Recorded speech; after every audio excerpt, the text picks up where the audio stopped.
Okay, I'm going to show you how the therapist directory works and why it's important that you keep your profile information up to date. So first of all, let's take a look at how the user would be searching for a therapist.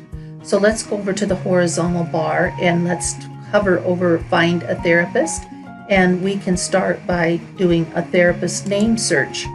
So a scenario could be that a user maybe read a name in a book, heard it on a radio, or maybe heard it or saw it on a TV show, or maybe just someone referenced a last name and they can't remember who it is. So they can go in here and type in a last name, a part of a name, and we can do continue to do a search, and then they can see if they can find that therapist.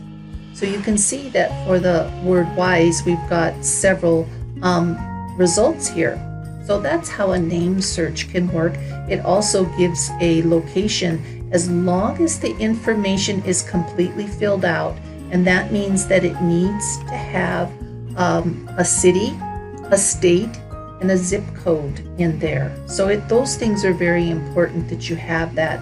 And right here we've got somebody that has all that information in there, and their information has been updated. They could click on this and we can see that it's Robert Weiss, and he is right here. So his information is updated and it will be showing up on therapist search. Okay, let's go back to the front end of the website again. Go over to Find a Therapist, and let's go down and choose a therapist near me. So this search does a couple of really cool things. So one, we can search by a home base, a location, and then it can search out around a radius. And within that radius, we have lots of choices here. We go from 5 miles all the way down to 500 miles. But for this example, I'm going to go ahead and I'm going to click 20 miles.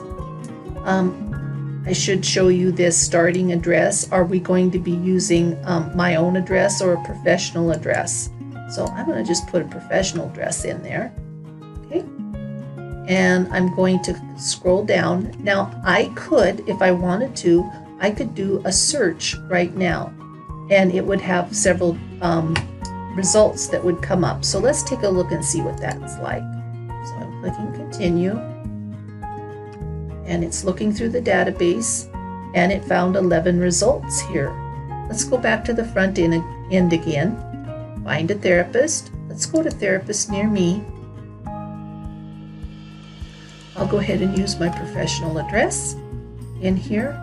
Notice that there's some gray lines here that are vertical, and there's little stars. Those mean that's the critical information that is searched off of first. So let's go down to seeking help for, and let's say I'm looking for somebody that works with children and adolescents. It can be quite a ways away, so I'm going to do 250 miles, and let's see if we can get anybody. So here we do, we have 2 results. So there is information that the database was able to scan through and bring up these results. So it's very important that you as an ITAP member keep your membership information up to date. And I'm going to show you again how to do that. So once you sign in, go to your profile.